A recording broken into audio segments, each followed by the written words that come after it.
আমার যে সকল বন্ধুরা 2025-এ বিয়ে করতে চলেছে, তো তাদের অনেকেই বলছে যে ভাই তুই তো বিয়ে করেছিস, তো যদি একটু সাজেশন দিস বা কেমন তোর জীবন কাটছে যদি একটু শেয়ার করিস তাহলে আমরাও একটু সাহস পাই। তো তাদের জন্য আমার সাজেশন এটাই যে গেলে কোথায় বলি, একটা কাজও কি তোমার দ্বারা কমপ্লিট হয় না নাকি? ঝাঁট দিতে দিতে কোথায় গেলে শুনি? এরপর তো এখনো ঘর মোছা বাকি আছে।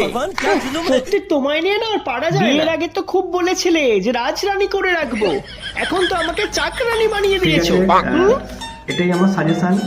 কেমন লাগলো একটু কমেন্টে কি হলো, কথাগুলো কানে যাচ্ছে না নাকি? আরে আসছি রে বাবা, সবার বিয়ে দিয়ে দাও ভগবান, সবাই জ্বলুক, আমি একা কেন জ্বলবো? দেখ এবার বিয়ে করে কেমন লাগে। বেশি তাকাস না, বিয়ে দিয়ে দেবো, কেন্দ্রে মরে যাবি। পিরিতিটা ঢালে রাখা লাগলে পরে ছাড়ে না।